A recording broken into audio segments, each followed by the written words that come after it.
So the craziest part is that after Mario Cristobal and I had been talking for about 15 to 20 minutes, I reach out to shake his hand and he looks me right in the face and he says, "Are you kidding me? I just stepped in dog shit."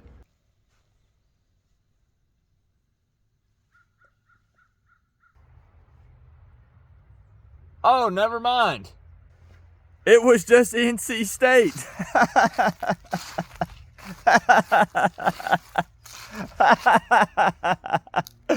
What were we talking about? Oh yeah, Mario Cristobal. So as I'm shaking his hand, he looks me dead in the eyes. You're not gonna believe this. And he says, "Coop, I told you that the time..."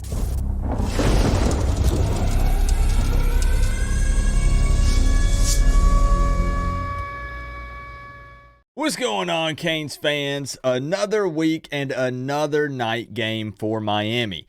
Now, this game could be pretty tough for the Canes, and we'll talk about it in this preview video. But before we dive in, I want to do a little test. Actually, let's call it a science experiment, because your boy Coop loves some science.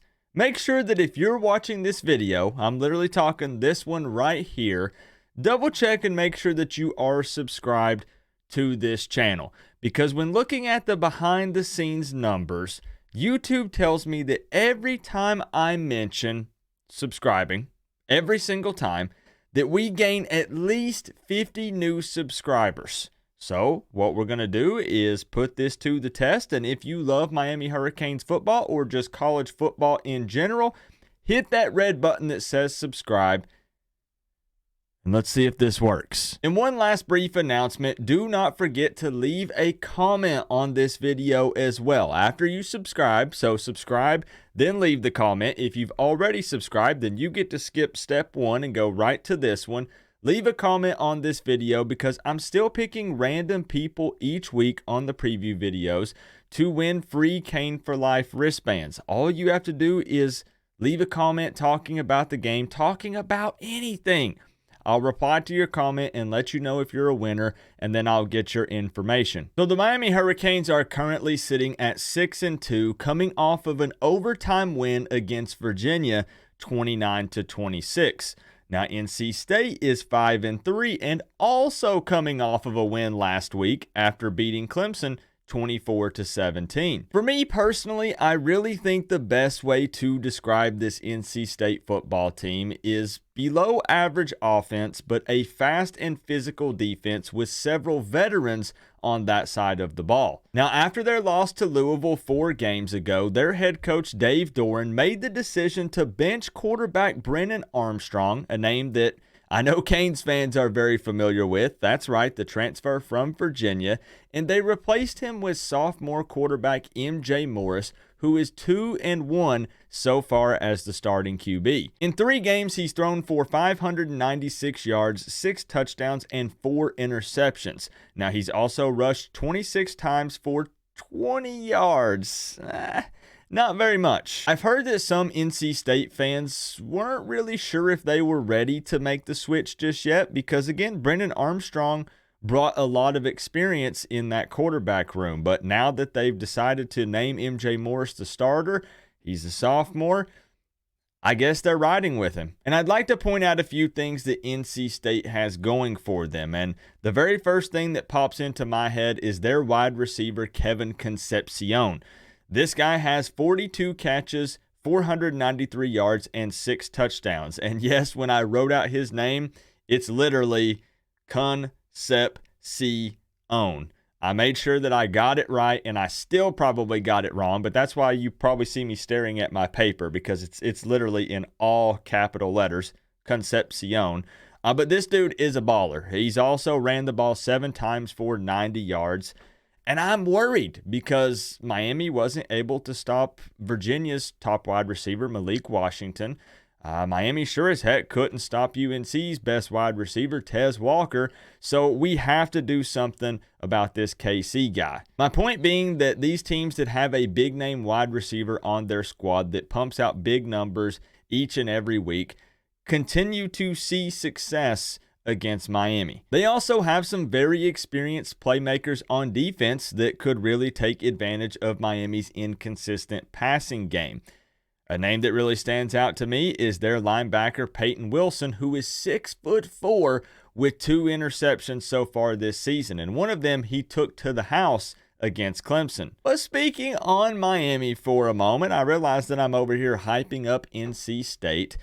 Miami did find a way to win last week. It was an ugly win against Virginia in overtime, but they won. Even though we're missing some guys, you must admit that the D-line overall is playing very well this season, and teams are starting to respect the name Reuben Hurricane Bain. It seems like that worst case scenario, when things don't seem to be going our way, at the very least we can rely on this team to win the battle in the trenches. I do still wish that the run game was a little more explosive, but we do tend to chip away at teams and bully them late in the game. And of course, I do have to mention quarterback Tyler Van Dyke, who is playing pretty beat up. You know, it's a big argument amongst Canes fans. Is he injured? Is he hurt? Because those are two very different things. Who's going to be playing this week? Is it going to be Tyler Van Dyke? Is it going to be Emory Williams? Is it going to be Jakari Brown? We're going to see. But let's take a quick look at the history between these two teams. Miami and NC State have faced off 17 times in total, with the Canes leading the series 11-5. I know that adds up to 16. I think there was a tie at some point a long time ago. And just a little extra fun fact that I feel like is oh so important to plug into this video. The last time NC State actually beat Miami was in 2008, and their quarterback was Russell Wilson. And now let's take a look at some average stats so far this season for both teams. Coming into this matchup, NC State is averaging 25 points per game and Miami at 35. Points allowed against them per game, NC State 23, Miami 20. Average yards gained per game this season, NC State 329, Miami a whopping 456. And yards allowed against them, NC State 337, Miami 322. Next up is 3 keys to a victory for both of these squads, and we're going to kick it off with the Miami Hurricanes. Coming in at number 1, Miami must find a way to start fast on offense. We've been seeing slow, flat, and just straight up uninspired starts. This game looks like it will be a defensive battle in my opinion, and also low scoring. If that does end up being the case, getting on the scoreboard early would be super helpful. Number 2, find a way to limit wide receiver Kevin Concepcion. This guy is their number 1 target. Let's force them to look elsewhere. He's way too explosive, and I don't want the ball in his hands. And lastly, whoever ends up playing quarterback for Miami in this one, and I'm assuming it will be Tyler Van Dyke, must be decisive and accurate. This NC State defense has lots of experience, and we have to be careful throwing the ball anywhere near their linebacker Peyton Wilson.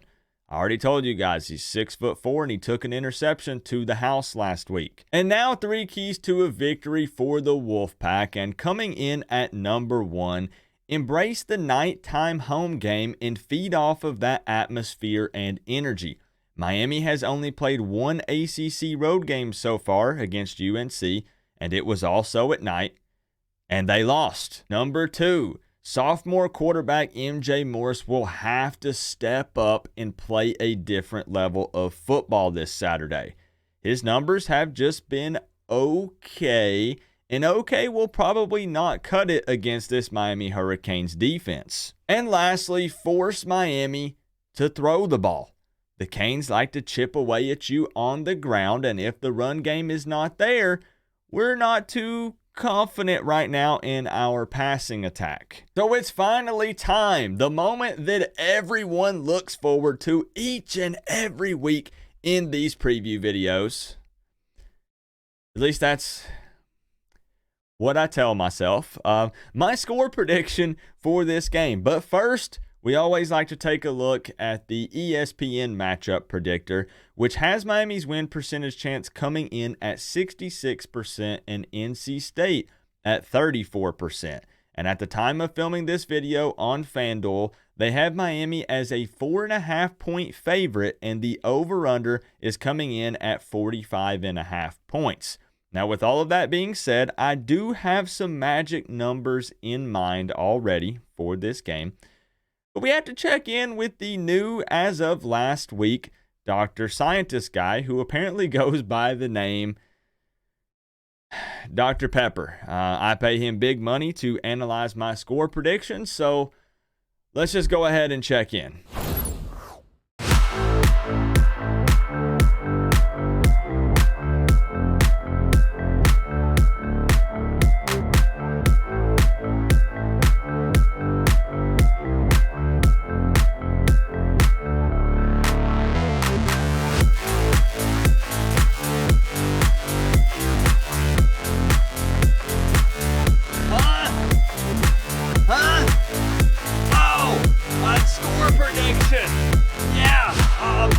We're partying because we got it right last week.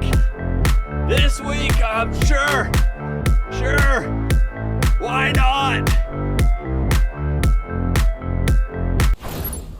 So as you can see here behind me, I've broke out the Miami Hurricanes 2023 official score prediction board.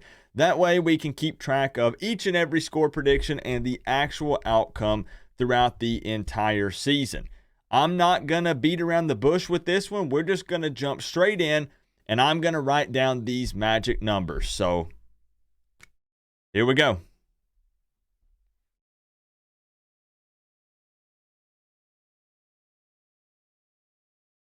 I've got the Miami Hurricanes putting up 24 and the NC State Wolfpack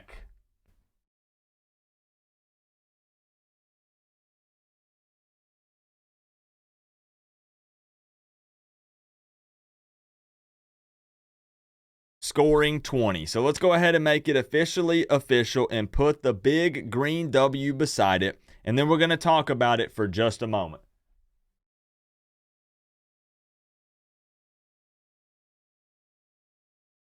So as I said, I do believe, here we go.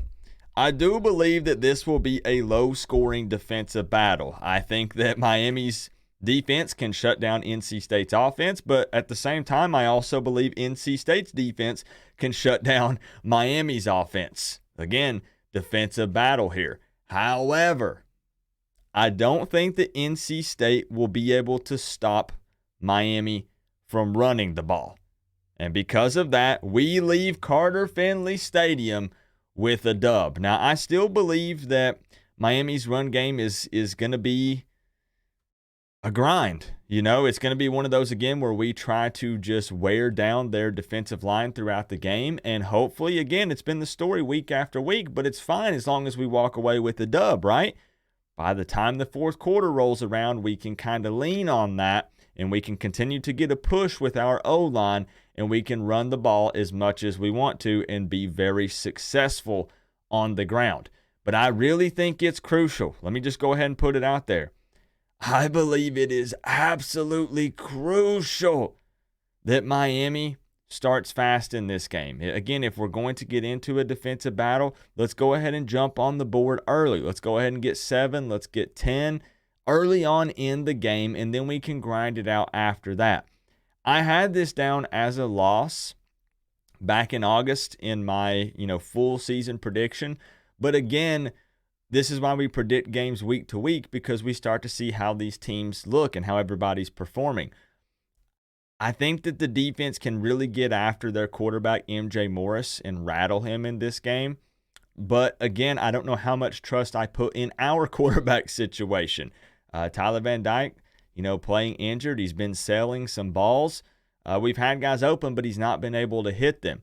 And if they do decide to burn Emory's red shirt and play him, again, it is a freshman in a hostile environment at night. So it's kind of a scary situation for Miami either way. But I do think we get the dub in a close one. I think the spread is pretty accurate in this game. And we'll see, man. We will see. But I'm very excited about this one. Let's just hope Miami doesn't overlook this Wolfpack team looking ahead to Florida State, because the reality is that's a big-time rivalry game. It's going to be at Doak, but we can't sleep on these guys. This is a conference opponent. We're currently sitting at 6-2 overall. We got to take care of business, man.